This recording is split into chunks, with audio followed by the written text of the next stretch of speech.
কেউ যদি হায়াত এবং রিজিক বৃদ্ধি করতে চায়, নবীজি বলছে সে যেন মাত্র একটা আমল করে। এই একটা আমল করার কারণে আল্লাহ পাক তার রিজিকের মধ্যেও বরকত দিবে, সম্পদের মধ্যেও বরকত দিবে, হায়াতের মধ্যেও আল্লাহ পাক তাকে বরকত দিবে। বুখারীর বর্ণনায় হযরত আবু হুরায়রা রাদিয়াল্লাহু তাআলা হাদিসটা বর্ণনা করেছেন।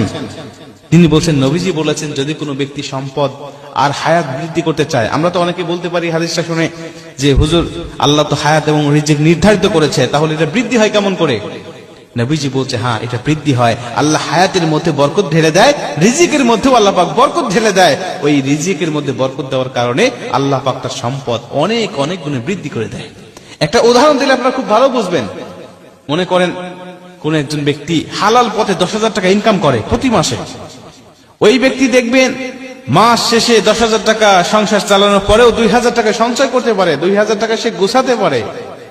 কিন্তু একজন ব্যক্তি সে 50,000 টাকা অবৈধ পথে ইনকাম করে, মাস শেষে দেখবেন 50,000 তো খরচ হয়েছে, আরো 20,000 টাকা তাকে ঋণ করতে হয়েছে। কেন? ওই 10,000-এর মধ্যে আল্লাহ পাক বরকত রেখেছে, হালালের মধ্যে বরকত রেখেছে, বিধায় সে সারা মাসেও খেয়ে শেষ করতে পারে নাই। কিন্তু এই 50,000-এর মধ্যে বরকত না থাকার কারণে এটা শেষ হয়েছে এবং আরো তাকে ঋণ করতে হয়েছে।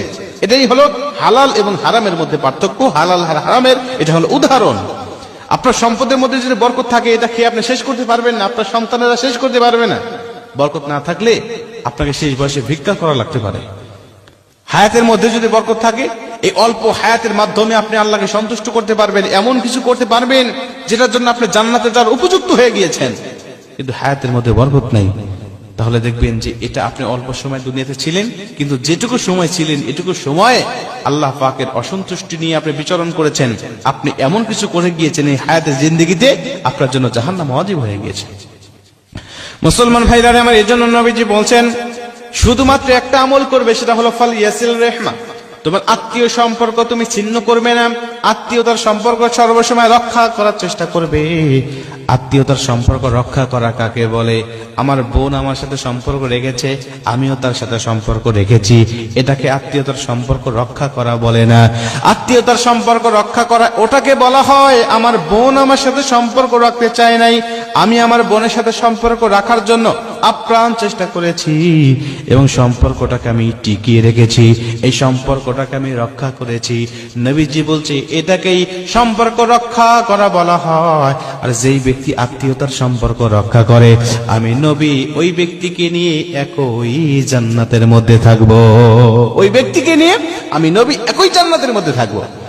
কিন্তু কোন ব্যক্তি যদি আত্মীয়তার সম্পর্ক ছিন্ন করে, আত্মীয়তার সম্পর্ক রাখে নাই, তার বোন তার কাছ থেকে সম্পত্তি নিয়ে চলে গিয়েছে বিধায় বোনের সাথে সম্পর্ক ছিন্ন করে দিয়েছে, ফুফু সম্পত্তি নিয়ে গিয়েছে বলে ফুফুর সাথে সম্পর্ক ছিন্ন করেছে, চাচা সম্পত্তি নিয়েছে, চাচার সাথে সম্পর্ক রাখে নাই, এভাবে আত্মীয়তার সম্পর্ক সে ছিন্ন করেছে। নবীজি বলছে যেই ব্যক্তি কারণে অকারণে আত্মীয়তার সম্পর্ক ছিন্ন করতে পারে, লা ইয়াদখুলুল জান্নাহ,